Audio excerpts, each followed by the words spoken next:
Merci Seigneur, Dieu Tout-Puissant. Je te rends gloire, je te rends hommage.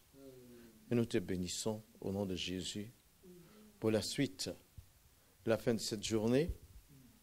Tu nous donnes encore de l'entrain, la force, pour que s'il y a encore des personnes qui ne sont pas délivrées, que le Seigneur lui-même, il le fasse.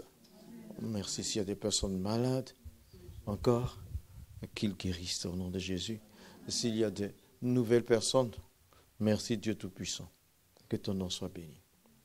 Amen. Donc on est en plein, Jean est en train de nous décrire là, la chute de Babylone. Et on arrive au verset 9. Tous les rois de la terre qui se sont livrés avec elle à l'impudicité, au luxe, pleureront, se lamenteront à cause d'elle, quand ils verront la fumée de son embrasement. Se tenant éloignés, dans la crainte de son tourment, ils diront, malheur, malheur, la grande ville Babylone, la ville puissante, en une seule heure, est venu ton jugement. Et les marchands de la terre pleurent,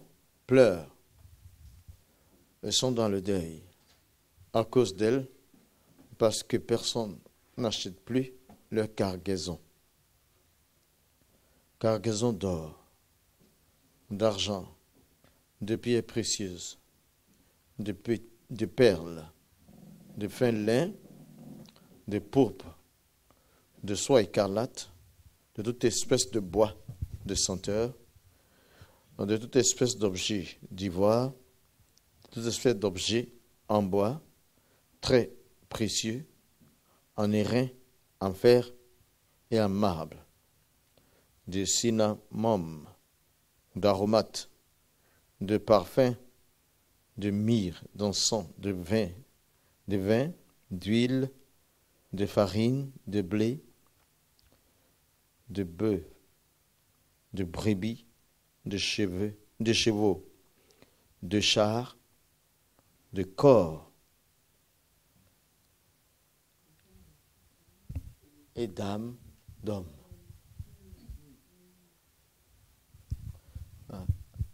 Qui a déjà remarqué ce passage? C'est préoccupant. On connaît tous le contexte d'Apocalypse, les choses à venir, les choses passées, tout ça. Et on n'arrive pas à 100% à interpréter tout. Mais ici, vraiment, là, Babylone, c'était une grande ville depuis l'Ancienne Alliance, là-bas.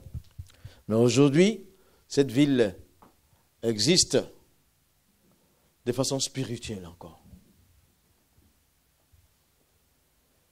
Alors, il se trouve que Babylone était très riche et qu'il y avait beaucoup de trafic. Il y avait beaucoup d'échanges, beaucoup de marchandises.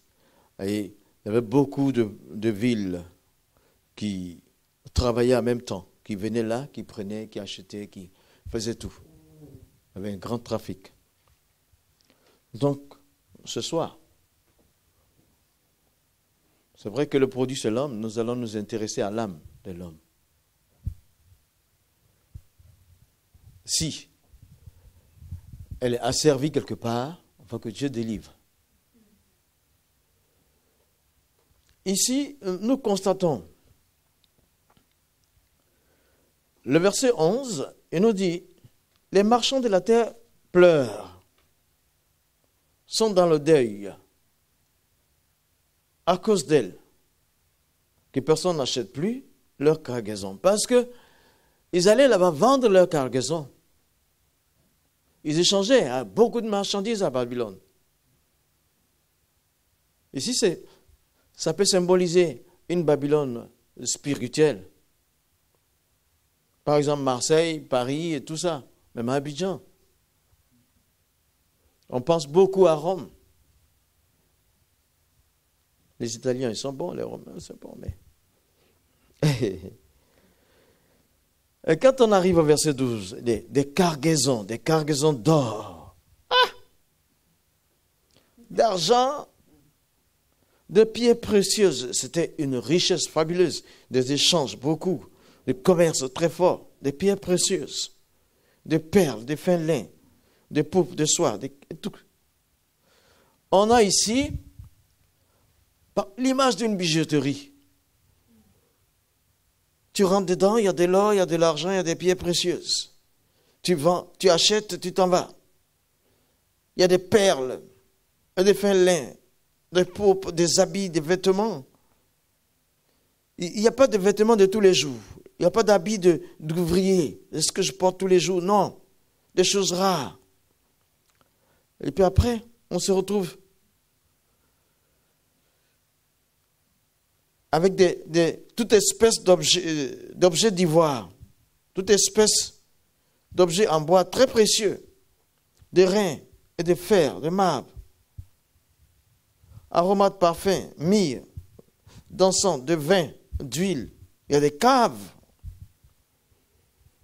de fines farines de blé. Et puis après, on rentre dans des élevages, des bœufs, des brebis, des chevaux. Tu vois, on est dans une fabrique de véhicules comme ça maintenant, là. Des industries de voitures, de véhicules, d'avions et tout. Farine, des brebis, des chars. Les chars. Il y a Renault, il y a Mercedes, il y a tout. Vous voyez l'industrie? Les véhicules qui se font, des voitures électriques, il y a tout. Maintenant, il paraît qu'il y a des voitures même qui ne touchent pas le sol. On s'est faufilé dans les embouteillages, on se levait un peu plus. Oui, ça commence à exister. Moi, je vois ça dans des vidéos, mais je n'ai pas vu ça physiquement. Peut-être quelqu'un parmi nous a vu. C'est le progrès de l'industrie, la richesse qui est prônée là. Tout ce à quoi les hommes aspirent. Tout ce qui fait leur richesse dans divers domaines. Qui ne veut pas de l'or? Qui ne veut pas de l'argent? Qui ne veut pas des objets précieux où ça se trouve? Tu vois, où il y a le fin lin, des tissus, les femmes s'en vont là, elles achètent. Et puis des éleveurs, ils ont tout. Mais là où il y a tout ça, il y a les chars, il y a tout.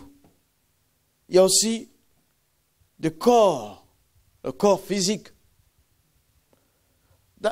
C'est comme si à chaque étagère où se trouvent ces choses, ces trésors, ces richesses, il se trouve le corps des hommes et des âmes d'hommes. Là où tu peux trouver l'argent, tu vas trouver un corps d'homme, une âme qui est vendue. Là où tu peux trouver une grosse industrie, Toyota, tout ça, tu vas trouver des corps d'hommes et des âmes asservies à vendre. Là où il y a les bijoux, tu rentres dans une bijouterie pour acheter des bijoux, il ne faut pas laisser ton âme dedans. Il ne faut pas laisser ton corps dedans, parce que là où tu achètes ces choses de luxe que nous aimons très bien, moi-même j'aime bien m'habiller, il y a des vêtements de luxe. Et c'est là qu'il y a des âmes attachées, emprisonnées. Mais le luxe que nous voyons, les choses dont nous avons besoin, personne, ce n'est pas un péché d'avoir de l'or, de l'argent et tout, d'avoir des bœufs, un parking. C'est pas grave, c'est bon. Mais combien de corps sont liés derrière? Combien d'âmes sont en souffrance? Ah oui, c'est pas possible. Ça a quoi à voir? L'âme de l'homme avec un bijou. Ça a quoi à voir le bon parfum, l'encens, la myrrhe, avec un corps d'homme, une âme? Ça a quoi à voir? Ce sont des objets pour embellir les hommes. des objets de plaisir, des richesses pour que l'homme utilise. Mais comment se fait-il que son corps va se trouver, son âme va se trouver? Il y a la richesse. C'est pas bon d'être misérable, pauvre. Dieu nous garde, il ne sera pas pauvre. Mais comment se fait-il que à ces endroits-là, là où Babylone avait toutes ces choses, il y avait des magasins où il y avait tout ça, et il y avait en même temps, Dieu était fâché, Dieu a détruit, mais il y avait, parce que aussi, il y avait le corps qui était dedans, il y avait les âmes qui étaient emprisonnées, tout là, pendant que les commerçants trafiquaient normalement, il y avait même l'industrie sexuelle qui était.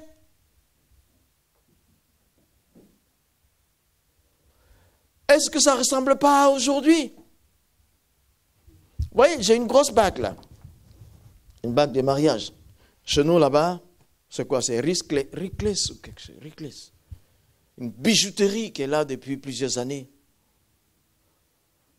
Tu rentres là-bas et vraiment ça travaille l'or. On a acheté, et puis on est parti à une horlogerie à côté.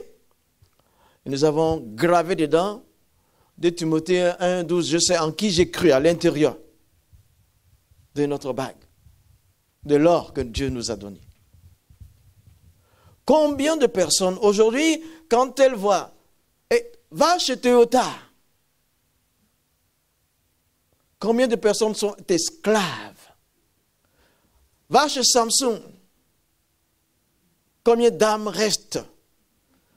Va chez Peugeot, va chez Renault, va dans les grosses bijouteries. Oh. Comment se fait-il qu'il y a ces richesses-là et en même temps, il y a de l'esclavage? Les âmes sont accrochées. Qu'ont-ils fait pour monter ces grosses entreprises? On ne sait pas à la base qu'est-ce qui s'est passé. Est-ce seulement la technologie qui se vend bien? Les bijoux qui sont bien beaux là-bas, les bijoux qui sont là, l'or et le diamant gravés, des bagues.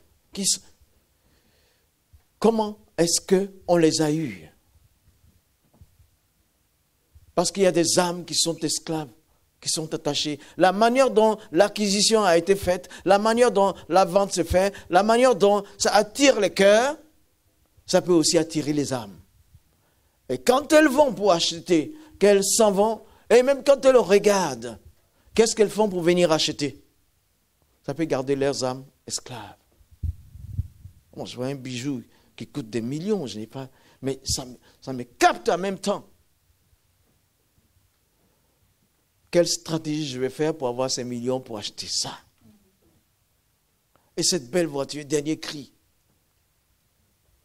Et ces pantalons, ces chemises, ces choses, ces tissus rares, c'est parfait. Qu'est-ce que je fais pour me procurer de l'argent? Qu'est-ce qu'ils ont fait pour mettre ça dans les vitres comme ça? Qu'est-ce qu'ils ont fait? Comment ils ont fait? Comment ils ont obtenu cette beauté? Il y a à la base la vie de centaines de milliers d'âmes et de corps exposés derrière chaque. Combien de personnes sont liées derrière? Et c'est partout dans nos grandes villes. Vous utilisez les ordinateurs, voici un ordinateur que Cyril utilise. Comment cet ordinateur peut-il fonctionner? Il y a un élément dedans qui sort de la terre. Et en particulier dans un pays, ça sort du Congo. Allez-y voir comment ils obtiennent ça. Ils font des mines. Ils ont une mine artisanale. Ce n'est même pas industriel pour assurer la sécurité. Ils rentrent dedans. Quand il y a une ébullition, c'est 100 personnes. Ils sont en même temps ensevelis, il n'y a pas de moyen de secours. Là-bas, j'ai vu une vidéo. Il n'y a pas de moyen de secours. Allez, tu oublies ton mari qui est dedans. c'est fini. Il est enterré pour de bon. Ton fils qui travaille là, pour de bon, on ne peut plus le sortir. Mais l'ordinateur se trouve là.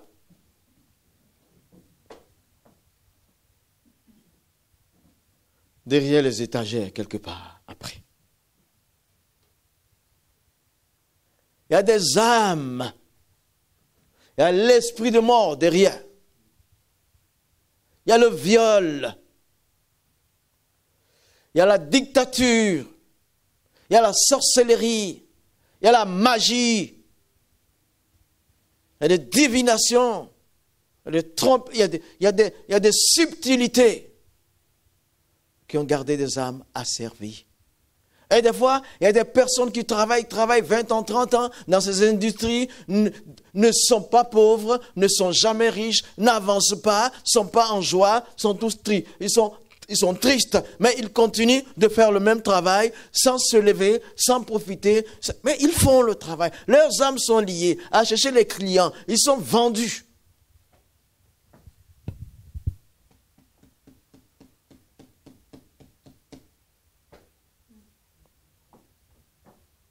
Voici la parole de Dieu.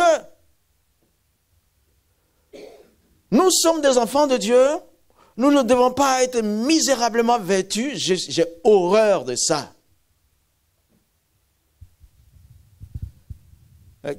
Dans mon église à Abidjan, on est à peu près, quand on se retrouve, on est 300 et quelques personnes.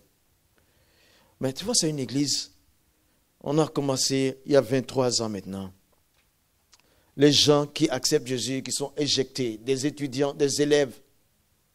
Et ma femme et moi, nous avons dû travailler, payer leur scolarité. Et des femmes qui, pour avoir accepté Jésus, sont divorcées, chassées de leur foyer, avec même souvent des enfants. Et puis, nous avons travaillé, nous avons assuré pendant un moment, nous sommes débrouillés pour leur ouvrir des petites activités. Et ils ont commencé à avancer tout doucement. Mais par l'amour de Christ, il y a certaines qui sont là, qui ne sont pas encore mariées. Mais quel est le but de leur divorce?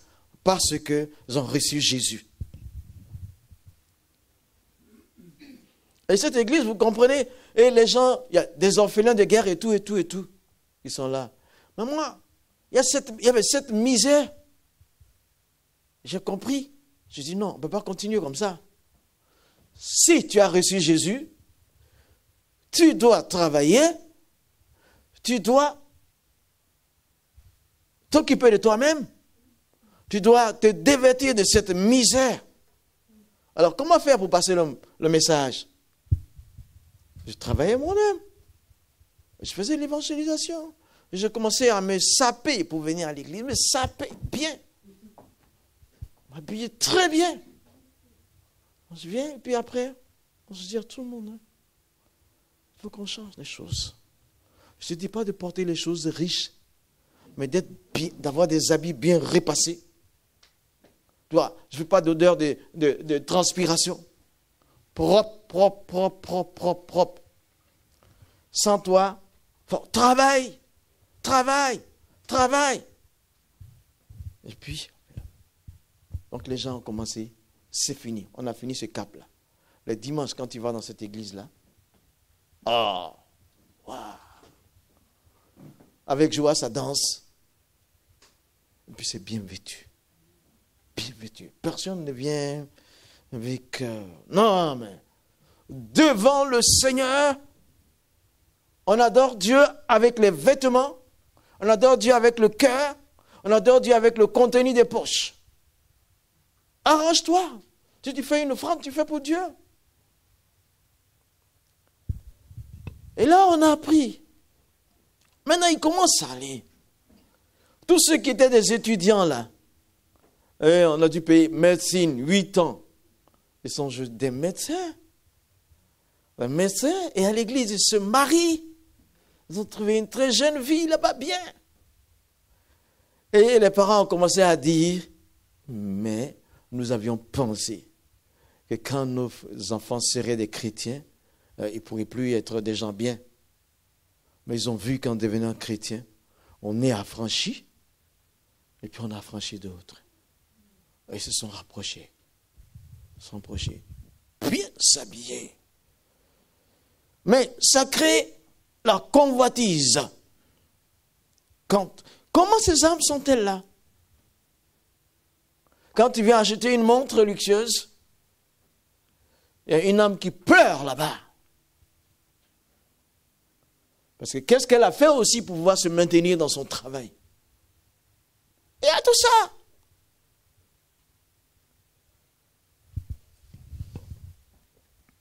Demain, si tu rentres dans une grande... Donnez-moi le nom d'une... Sans faire de publicité, bon, peut-être. D'une grande industrie de vêtements ou de bijouterie. Et moi, ça va. Mais, des marques mondialement connues. C'est Babylone. Tu ne sais pas ce qui est derrière. Alors quand tu rentres là-bas, tu dois être plus fort que ce qui est vendu. Des âmes ont été asservies pour attirer la clientèle. Alors il faut être fort pour en délivrer aussi. L'état de l'âme, les âmes asservies, qu'est-ce qu'il faut faire? Qu'est-ce qu'il faut faire? Quand nous rentrons dans ces lieux-là, nous allons contre le courant. Nous rentrons dans un lieu qui est miné, mais qui est apparemment beau. Et les âmes crient là-bas, pleurent.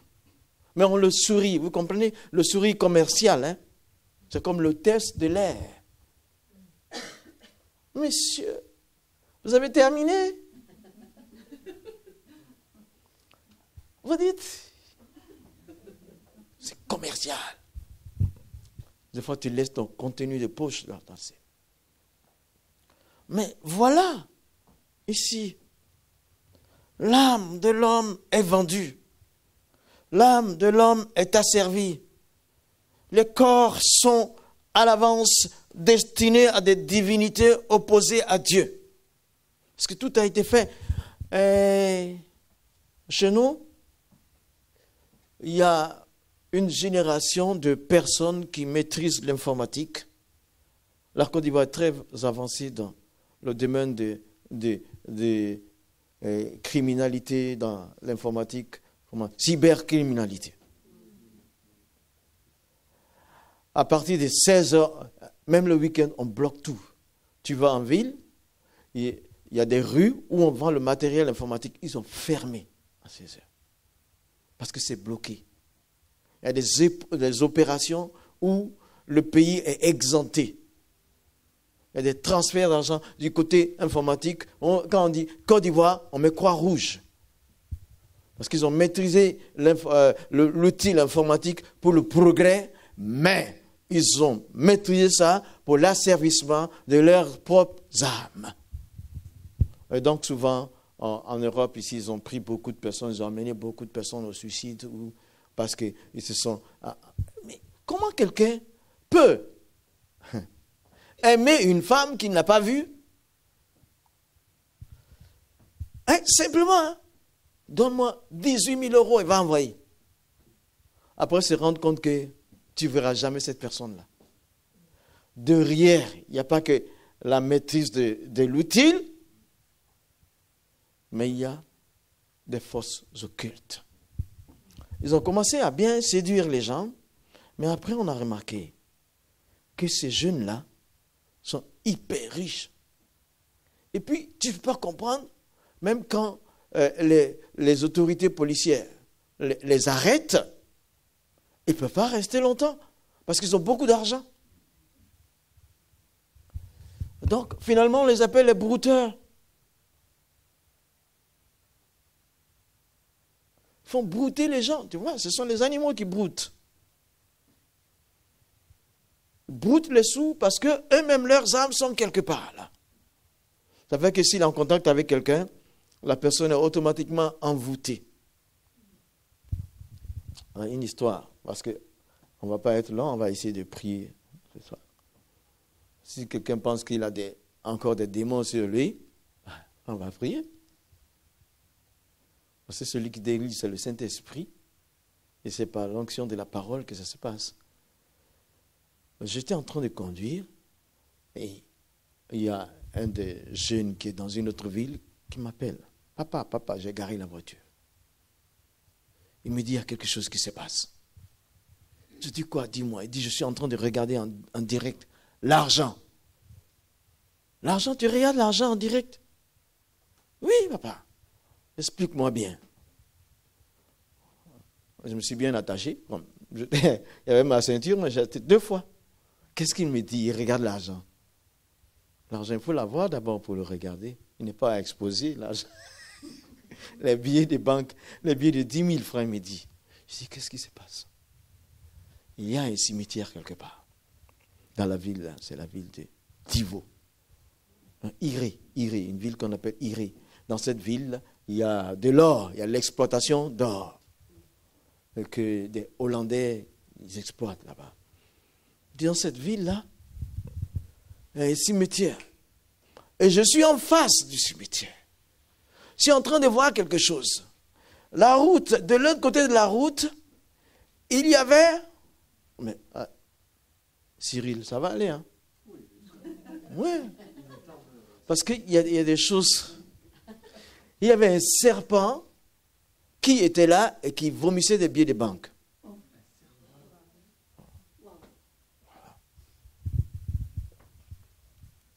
On dit, argent n'est pas argent, hein, chez nous, on dit comme ça. Vomissait des billets de banque. Il dit, papa, je suis en train de regarder en direct, je vois. Et les gens, comme c'est des billets de 10 000, c'est comme si ça venait de la banque, c'est encore craquant. Et les passants s'en allaient ramasser ça. Ils sont contents, ils s'en vont avec. Tu vois ce que ça fait? Eux, ils vont dépenser dans des choses, ils vont faire consommer leurs enfants, et puis ça va continuer là. C'est toute une génération qui sera touchée. Même, ils vont s'acheter des maisons, peut-être. Et qu'est-ce que ça veut dire? Ils font ça. Mais comment ça se passe? Il dit, papa, je vais te dire. Alors, qu'est-ce qui s'est passé? Il me dit, il y a un jeune homme avec sa copine. Ils ont vécu, ils ont fait la vie là. Ils ont vécu ensemble. Je vais dire, un week-end bien passé ensemble. C'est sa copine. Elle est pas mal. Une fille d'ailleurs qui a été une dauphine de Miss. Alors il dit, allons au cimetière, accompagne-moi. Toi tu restes là, au bord de la route. Moi j'y vais, je rentre. Et quand je vais t'appeler au téléphone, je t'appelle ici ton portable, 1 fois tu ne décroches pas, 2 fois. 3e fois tu décroches. Juste reste là. Mais elle a eu beaucoup d'argent avec lui. Bon. Il a beaucoup d'argent, donc. Elle n'est pas en train de... Elle ne peut pas imaginer quelque chose d'autre. Mais elle était là pendant qu'elle attendait. Il y a un homme qui passe, qui lui dit, hey, jeune fille, tu fais quoi là? En face du cimetière, tu fais quoi? Elle dit, il y a mon copain dedans. Il me dit de décrocher au 3e appel. Le monsieur dit, tu décroches pas. Il fout le camp d'ici. Allez, va-t'en. Tu décroches pas et va-t'en. Alors, c'était un rituel. Il dit, si tu décroches, c'est toi qui meurs.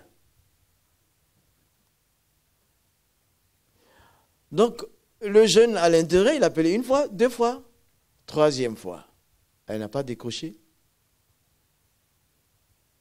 Donc, c'est lui qui devient un serpent. Parce qu'il avait vendu son âme à un serpent. Pour pouvoir avoir beaucoup d'argent. Un brouteur. Et des fois, ils ont des millions à dépenser par jour. Et c'est comme ça que ce serpent-là, tu vois, il y avait un pacte, il y avait un accord avec la femme. La fille qui devait se tenir au bord de la route. C'est comme s'il disait, voilà ce que tu as fait de moi. Alors le serpent, il rampe. Il vient là maintenant. C'était la fille qui devait mourir. Et puis lui, il aurait eu encore plus d'argent. Donc tout le bien, cette relation, c'était pour en venir là. Il fallait qu'elle soit sacrifiée pour qu'il ait beaucoup d'argent. Alors, il se traîne pour venir à l'endroit du rendez-vous. Et comme elle n'est plus là, tout l'argent qu'il devait avoir maintenant là, ça sort par le serpent. Si vous ne croyez pas, vous ne croyez pas. C'est du vécu. Nous, on vit par la foi. On vit au milieu de ces choses, tout ce que je vous raconte depuis. Parce qu'on est dans un champ de guérison. Donc c'est comme ça que... Mais la fille, elle n'a pas vécu longtemps parce que les amis de ce jeune qui est devenu un serpent l'ont vite repéré. La fille, elle est venue à Abidjan et puis ils l'ont abattue quelque part. Il y a quoi derrière les grandes industries? Babylone existe.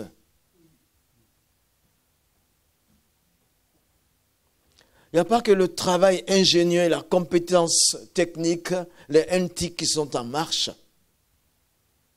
Il y a derrière, il y a quelque chose qui asservisse les âmes. Et là, je parlais de l'histoire de l'ordinateur. C'est un documentaire qu'a fait, je ne sais pas, des reporters. Et ils ont demandé à Bill Gates, qui n'est plus le patron de Microsoft, il est retraité, mais il a une grande part. C'est ce que le documentaire disait. Alors ces journalistes-là, ils sont sérieux. Ils sont allés jusqu'au Congo, voir comment j'ai oublié le nom de cet extrait.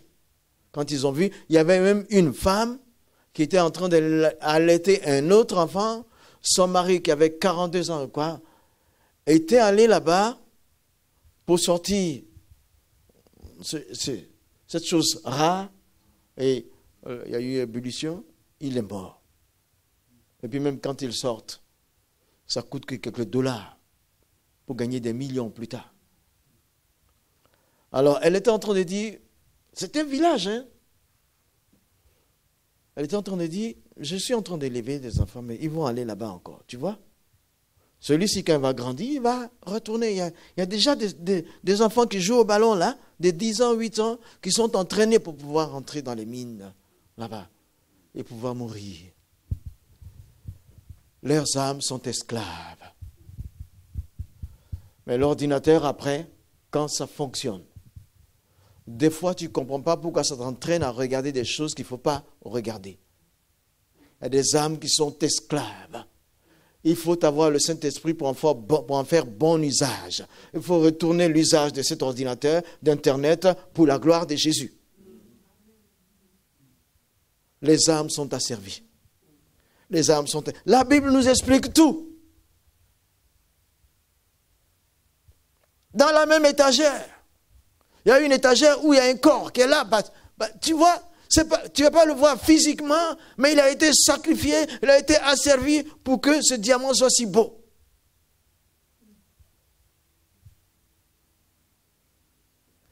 Les amis, nous vivons dans deux mondes à la fois, vous le savez. Aujourd'hui, la montre, l'or que tu as, même que ce soit ton alliance, c'est toi, ta sanctification, qui doit la toucher. Et puis, détruire le lien là-bas. Parce que ça vient dans ton doigt, et que toi, tu es plein du Saint-Esprit, ça peut aider pour des délivrances. Mais sinon, tu ne comprends pas souvent comment des foyers sont ballottés. Tu ne comprends pas. Tu te dis, mais moi, mon épouse, c'est ma collègue et c'est ma voisine de chambre, c'est tout. À la fois, c'est ma voisine de chambre, c'est ma collègue. Tu comprends, non? Et c'est moi qui me suis chargé de lui dire bonjour tous les matins. Elle se charge de répondre avec un sourire. Même si, bon, forcément, pas forcément qu'on soit, il y a des fois où vraiment il y a une petite dispute et puis on dort. Mais le bonjour, je ne dois pas louper. Parce que si je loupe, mais hier matin, qu'est-ce que tu as eu? Et puis tu ne m'as pas dit bonjour. Mais on s'était chauffé un peu là. Ça n'a pas de... À cause de ça, tu peux me dire bonjour. Donc, quoi qu'il advienne, je dis bonjour matin. Avec un sourire. Il faut vaincre le diable qui veut la désunion depuis la base. C'est une délivrance, si tu peux sourire après la dispute. Mais quoi? Le Seigneur dit, mais est-ce que tu peux frapper ton propre corps? Si tu ne peux pas lui dire bonjour, après tu ne peux pas dire qu'on fait quelque chose ensemble. C'est là ça part. Mais un matin, je lui dis bonjour. Mais Cyril, si tu vois comment elle s'est retournée et quel regard elle avait, mais il y avait une mitrailleuse dans ses yeux. Pourquoi tu me dis cette parole? Comment tu oses dire des choses comme ça? J'ai dit quoi? J'ai dit bonjour. Elle dit non, c'est parce que j'ai entendu. Elle a entendu quelque chose d'autre, qui est indigne d'un époux, même d'un chrétien, tu sais. Il y a, entre l'émetteur et le récepteur, il y a des bruits. Oui, entre-temps, Satan a brouillé le message et c'est autre chose qui lui est arrivé à l'oreille. On doit faire attention. Et elle a dit, mais voilà ce que j'ai entendu. J'ai dit, oula, tu sais que je ne peux pas te dire ça. Tu es le cœur de mon cœur. Je ne peux jamais dire ça. On s'est regardé et dit, ah bon, on sait qui a transmis ce message. Hey! C'est là maintenant, au nom de Jésus, tu es vaincu. On meurt ensemble. On quitte cette terre ensemble. Rien ne pourra nous séparer. Toi, tu es vaincu, tu verras ce soir. Et le feu. Les amis, le Seigneur dit, là où il y a ton trésor, là c'est tout ton cœur.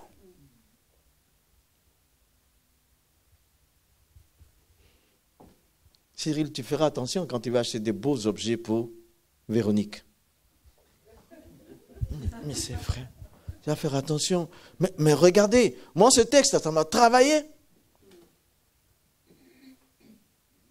C'est pourquoi il faut lire la Bible.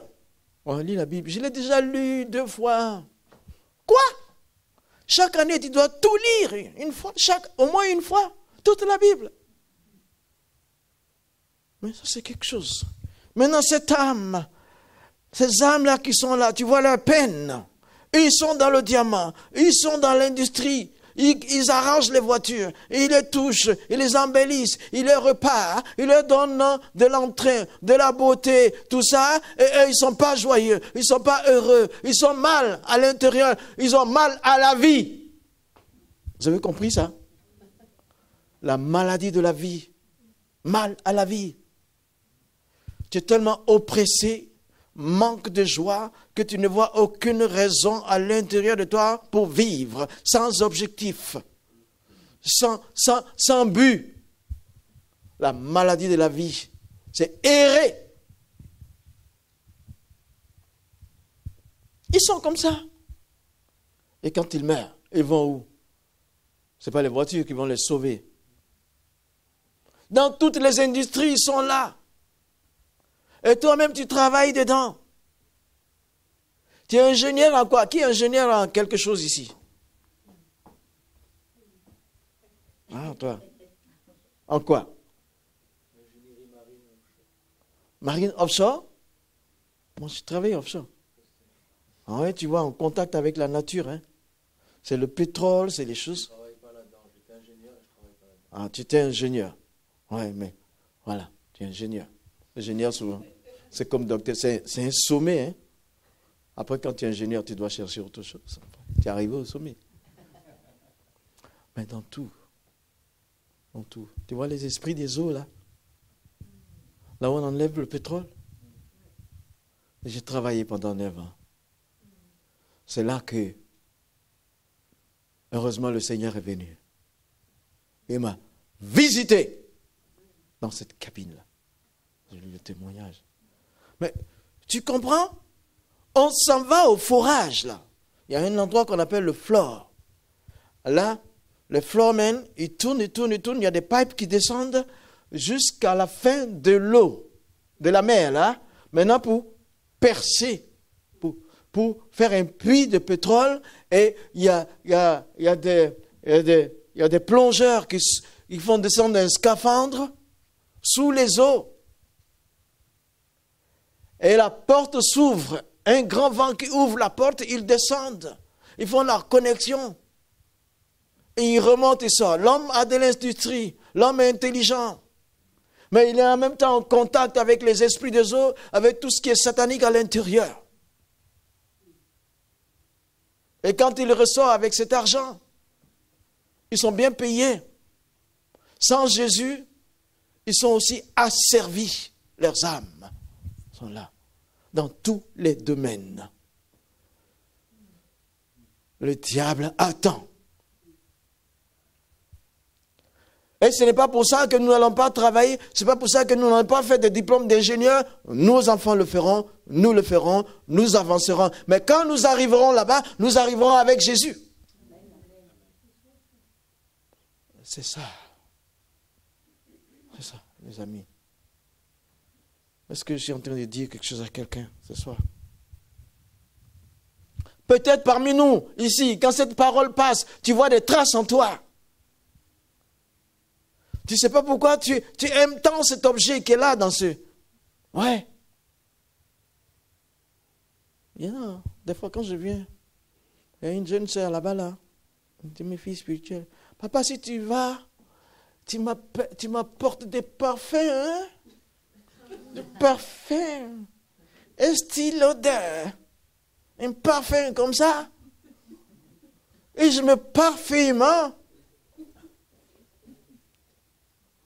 Tu aimes simplement le parfum ou tu adores le parfum?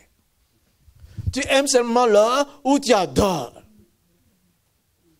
Tu aimes simplement le lin, les habits ou tu les adores? Quelle présence est-ce que ces métaux-là, ces pierres précieuses, sont-ils te permettent d'évaluer Dieu au-dessus de ces choses? Mais regarde, mais pourtant, toutes ces choses-là sont des créatures de Dieu. Toute la composance de cette machine, ça c'est du caoutchouc. Ça vient d'où? D'un arbre, de l'EVA. Vous savez, chez moi là-bas, il y a des champs d'EVA où on extrait le caoutchouc, ça coule en liquide blanc. Mais qu'est-ce qu'ils ont? Qu'est-ce qu'ils ont qui ne soit pas de Dieu? Et puis ça les interpelle pas pour se donner à Dieu qui a créé ces métaux-là. Mais ils s'en vont pour en avoir plus. Et les amis, une histoire que je vais vous dire, quelque chose que je vous dis maintenant, qui soit un secret entre nous. Le père Adam, celui qui était au commencement, le prototype de l'homme, Adam. De son temps jusqu'à maintenant, s'il économisait 50 000 € par mois, il serait pauvre par rapport à ceux qui gouvernent nos industries dans le monde et qui en veulent plus. Tu comprends? Ils ne sont jamais rassasiés. Et pour ça, il faut des sacrifices humains. Pour ça même, il faut même que souvent, ils amènent la mort. Les industries des armes. Tu comprends? S'il n'y a pas de guerre, c'est fini là. Ils sont au chômage. Il faut du sang qui coule. Il faut que les guerres se lèvent. Des morts en cadence, en cascade. Ils sont eux-mêmes livrés à ça. Leurs âmes sont prisonnières. Leurs corps sont prisonniers. Leurs corps sont prisonniers. Et puis ils amènent d'autres à ces morts-là.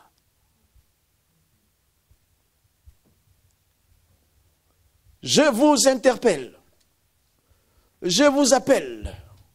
Parce que c'est vous et moi qui découvrons ces choses aujourd'hui par la parole de Dieu.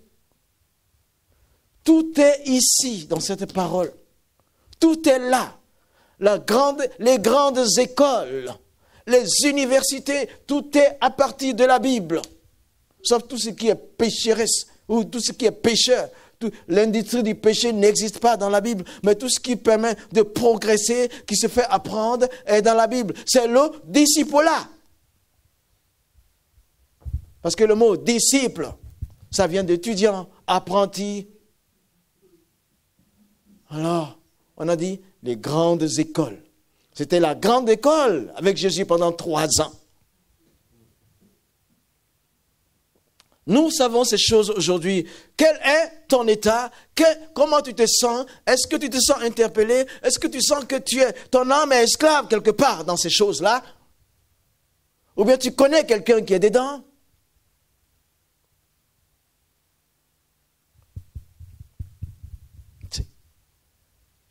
Ça passe, hein?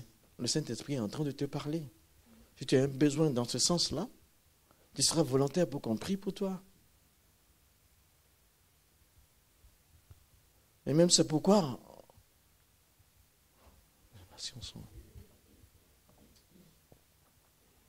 j'ai été là-bas, j'étais sur cette plateforme pendant 9 ans. Il y a un moment où je suis là, et puis je regarde les hommes. On était près de 200 personnes là, à bord, en train de travailler pour faire les puits offshore. À un moment, je fais 10 jours sans parler à quelqu'un. Je n'étais pas chrétien, mais j'étais révolté. J'étais un animal. J'existais, mais je ne vivais pas.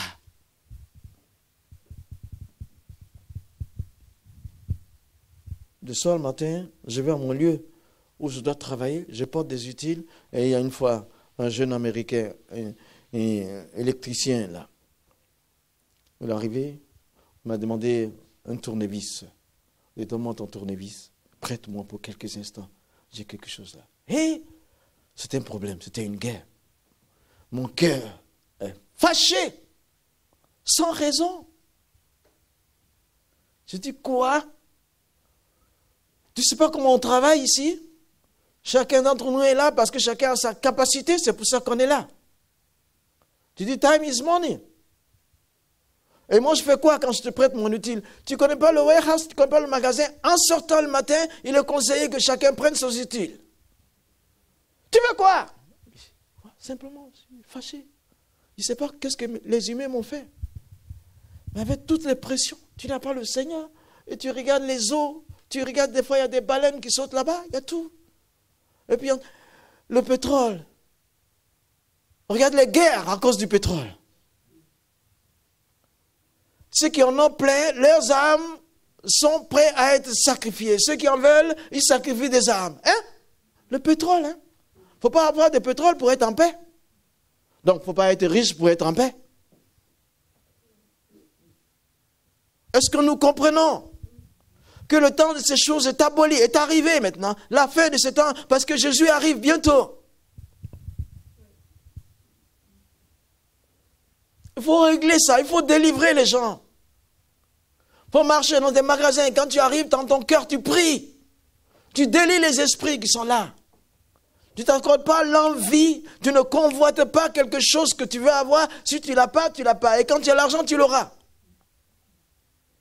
Surveille-toi. Il ne faut pas te laisser détrôner. Tu n'as rien à voir avec l'autre. Voilà où nous en sommes.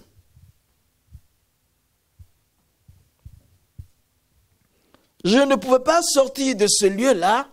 Sans Jésus, ce serait grave. Je ne serais pas vivant. Parce que je suis sorti, j'étais tout révolté. Je gagnais beaucoup d'argent, mais j'étais révolté contre la société entière. Mais ça quoi? Je n'ai pas la paix. Mais c'est le salut qui me manquait. C'est la vie en Christ qui me manquait. Le désir de me venger. Quand on arrivait souvent dans certains pays, moi je ne prenais pas l'alcool, je prenais le coca. Mais tu comprends, les gens qui travaillent en mer là, c'est le sexe opposé, c'est la drogue. Ma religiosité m'a beaucoup aidé parce que l'alcool je ne prenais pas. Et une fois, j'ai demandé à ce collègue-là, je lui ai demandé, est-ce que tu peux me prêter $10 parce que je consomme trop de coca et j'ai une dette de... Je n'avais pas l'argent que je croyais dans mes poches. Il m'a dit, ah non, je suis juste, je n'ai pas pu, je n'ai pas envoyé assez d'argent. Je me suis arrangé, je me suis en sorti. Le même gars, 5 ans après, on arrive, on entre dans un pays là, on est allé dans les nightclubs là. Il a consommé, il a fini tout son argent. Et il a tout dilapidé. Et il vient vers moi. Moussa, j'ai besoin de seulement $20. Arrivé à bord, je vois le capitaine qui donne l'argent et je te rembourse. Je lui ai dit, regarde-moi bien. J'ai encore $300 dans mes poches. Mais tu te souviens, dans un tel pays, il y a 5 ans, tu n'as pas voulu me donner $20. Voici l'argent, mais je ne te donne pas. Le jeune, il était... Voilà, c'est pas possible. Comment on peut être si vengeur? C'est animal. Mon cœur n'était pas un cœur d'homme. C'est terrible ça. Et puis, c'était marqué hein, l'heure à laquelle je lui ai demandé, les réponses qu'ils m'ont données, et la date, tout. L'argent, $300, tu enlèves $20 dedans, tu fais tout. Ça, mon âme était accrochée dans cette affaire-là. Je n'étais pas heureux, mais je travaillais pour l'argent. Heureusement, il y a eu la visitation du Seigneur quand je sortais. Les gens voulaient que, quand je finissais mon contrat, les gens voulaient que je travaille encore parce que je suis un bosseur, je travaille, j'ai appris à travailler. Mais Jésus m'appelait. Depuis que mon contrat a fini en 87, ils ont dit de renouveler. Je n'ai pas. Et depuis ce jour, je commençais à servir Dieu. Jusqu'à maintenant. Et il y a quelque chose qui s'est passé. Dans le témoignage, vous voyez à un moment donné, mon commandant de bord, là, il me rend visite, mon capitaine dans la cabine. Et puis je prends sa Bible, je jette à la mer. Ouais. On était fâché avec lui. Il a osé. Je suis musulman, il vient me voir avec une Bible. Je prends sa Bible, je jette à la mer. Et cet homme, Mr. Welford, il avait un beau sourire. Et pourtant, il est devenu mon ami. Il a tissé une relation avec moi. L'amitié, ça m'avait beaucoup touché. Mais je me disais, mais pourquoi il est chrétien, lui là? Il est bon, mais pourquoi il est chrétien? Ça me dérange. Mais quand je me suis converti, et c'est là même dans cette J. J'étais la compagnie, c'est Sedco. La barge, c'est J. C'est là même que tout s'est fait pour ma conversion. Et cet homme n'a jamais su que je me suis converti. Des années sont passées. Je suis dans le ministère, tout et tout et tout. Je sais qu'il était du Mississippi, mais j'avais plus d'autres informations. Des fois, quand j'ai rendu le témoignage, je dis, mais cet homme-là, est-ce que tu l'as déjà vu? Non, je ne l'ai pas vu. Là, à Genève, je pense l'année dernière, j'arrive un soir après un programme comme ça. Je suis assis, avant de dormir, je réponds aux mails, tout ça. Voici un mail qui apparaît. Je vois un nom, Welford. Mais c'est Rhonda Welford. Welford, ça me dit quelque chose. Rhonda, c'est une femme. Welford, que s'est-il passé? Je regarde. Elle dit, Monsieur connaît. Elle a écrit en anglais, Monsieur connaît. Je suis la fille de Monsieur Welford que vous avez mentionné dans votre livre.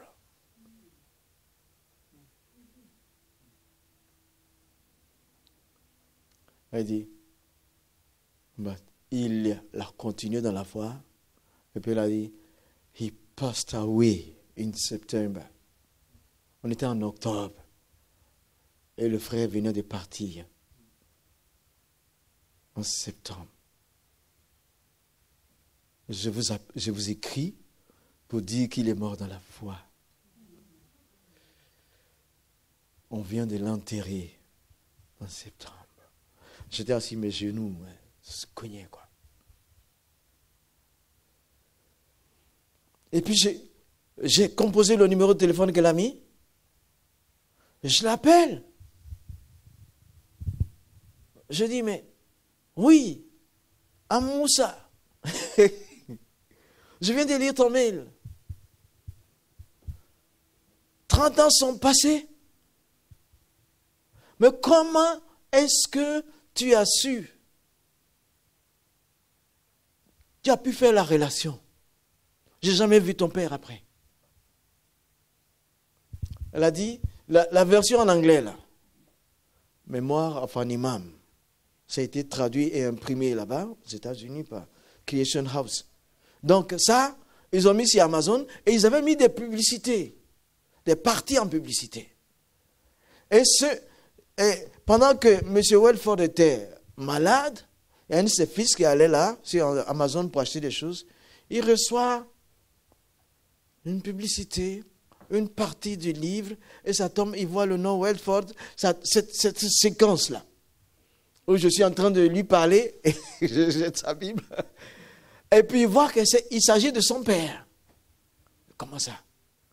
Donc, il sort la petite partie là, et fait lire ça à son père, qui n'a pas su après tout ce qui s'est passé. Mais il était un instrument. Et puis, ils s'en vont. Ensuite, il est décédé. Alors, pour ses funérailles, ils ont commandé 20 de ces livres-là. Et ils ont fait lire ça au pasteur. Et le pasteur, pendant les funérailles, à l'église, il a récité la partie-là pour encourager la famille.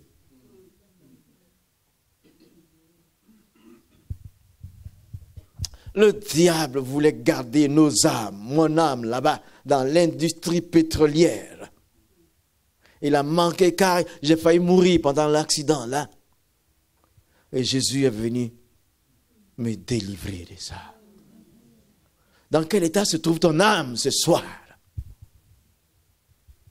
Dans quel état se trouve ton âme? Sous quel joug? Dans quelle boutique ou dans quelle industrie, dans quelle situation se trouve ton âme? Tu sens qu'elle est asservie. Tu sens souvent que ton corps t'échappe dans des actions. Souvent, tu ne veux même pas faire, tu es fâché comme ça. Souvent, tu poses des actes, tu jettes quelque chose par là. Hey, comment j'ai pu faire ça? Est-ce que tu maîtrises ton corps? Est-ce que ton âme ressent la vie? Est-ce qu'il y a quelque chose qui s'est emparé de ton âme, que tu n'arrives pas à contrôler dans une situation, dans un trait de caractère? Est-ce que tout va bien? Est-ce que le Saint-Esprit te dit quoi par rapport à ça?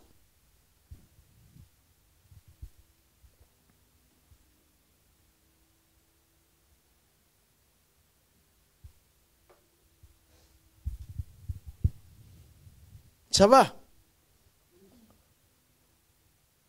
Le temps est grave. Jésus arrive bientôt. Ne te laisse pas servir par quoi que ce soit. C'est pourquoi ça existe, la chambre de délivrance, la chambre de guérison. Ma diaconesse au pays, ça fait 23 ans que cette fille est avec moi. Elle a même 59 ans.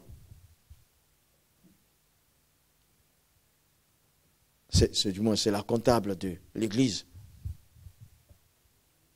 Elle est tombée malade gravement à un moment donné. Elle était squelettique. Et j'allais chaque fois, avec ma femme, prier pour elle, l'emporter à l'hôpital. Les gens pensaient qu'elle était en phase terminale d'un cancer ou même du sida. Elle était trop maigre. Un jour, je viens, moi, je vois. Mais elle était toute petite. Que des os, mais elle n'avait plus la vie dans son corps. Mais elle pouvait parler. Elle m'a dit, comme je dis, elle m'appelle papa. Elle dit, papa, c'est mon corps qui souffre. Mais mon âme est attachée à Dieu dans sa souffrance. Mon âme est attachée à Dieu. Même dans la souffrance, est-ce que ton âme est libre? Il y en a qui apparemment ne souffrent pas, mais leurs âmes sont esclaves. Ah, moi je parle, j'ai dit, regarde une situation, regarde les États-Unis, regarde le président qui est passé, le président Obama, regarde. Un homme qui est leader d'une des plus grandes nations de la terre, qui fait des voyages pour aller en Afrique et demande aux autres présidents l'homosexualité. Comme il n'y a plus rien à faire dans la Maison Blanche. Esclave. Il est esclave. Oh. Un homme se lève, il commence à rafaler les gens, il tue plusieurs personnes. Alors qu'à côté de lui, il y a des gratte-ciel, il y a des buildings, il y a tout. Ils sont esclaves, leurs âmes sont asservies. J'ai vu, même en Afrique, une femme qui est mariée à 2 maris, autorisée au Kenya. Et ils vivent dans la même maison, chacun à son tour. Tel jour, tel jour. J'ai vu une femme qui a 42 ans et sa fille de 23 ans aller à la mairie, se marier. Leurs âmes sont malades. J'ai vu un garçon, le père est décédé, sa maman l'a aidé à faire de grandes études. Et à un moment donné, elle s'est dit, j'ai souffert pour ce garçon-là. Et puis il y a une autre femme qui va la prendre, qui va le prendre. J'aurais souffert en vain. Donc le jeune homme aussi, il voit sa maman, ils parlent ensemble, et après la nouvelle qu'on entend, et si vous voyez que ma maman est enceinte, ne dites pas qu'elle a été couchée avec quelqu'un dehors. On a décidé de faire la production nous-mêmes. Un produit local est mieux géré. Et alors, on va donc se marier. C'est au Nigeria. Où va le monde? Jésus arrive. Toi, tu as quel vice caché? Tu luttes pour quelque chose, tu es parmi nous ici. Tu n'arrives pas à t'en sortir. Ton âme est saisie. Tu te répands, tu reviens. Tu te répands, tu reviens dedans. Tu retombes dedans. Ce soir, tu es là au milieu de nous. Mais, tout à l'heure, si tu veux, on priera pour toi. Je m'en fous, tu tombes ou tu ne tombes pas, mais tu vas être délivré. L'essentiel, ce n'est pas que tu tombes. Ce n'est pas le spectacle que je cherche. Là, en France, là, dans le pays de Jean-Marie Le Pen, comme on appelle ce... Voilà. À côté, là-bas. Le pasteur m'invite à témoigner. J'ai témoigné. Et à la fin du témoignage, je rendais grâce à Dieu. Je remerciais Dieu. Je passais. J'ai rendu grâce à Dieu. Et il m'a dit, c'est fini? J'ai dit, oui, c'est fini. Il y avait Malika. J'ai dit non. Je n'ai pas dit. Il y avait Malika, une Algérienne, chrétienne. C'est ma sœur, on s'entend très bien. Mais si je vais à Marseille, j'ai beaucoup de sœurs, marocaines, algériennes. On a fait même des campagnes, souvent elles chantent en arabe et puis je prêche. J'ai des sœurs de toutes les nationalités. Il y a des frères de toutes les nationalités. Je suis un homme comblé par l'évangile de Jésus-Christ. Je sais en qui j'ai cru, je sais où je vais, je sais d'où je viens. Malika, sa mère, est venue d'Algérie et elle repartait. Malika a dit, ce soir-là, mais on va reporter ton vol. Mais dis le billet, je vais payer les 80 €, ce n'est pas un problème, je paye. Mais allons, suis-moi à l'église. La maman s'est fâchée. Mais je suis musulmane, qu'est-ce que tu fais? Pas de problème, maman, je t'aime. Mais ton grand-fils va t'accompagner, moi je vais à l'église. Hein. Arrivé là-bas, son nom n'est pas sur l'écran. Son nom n'est pas sur l'écran pour voyager.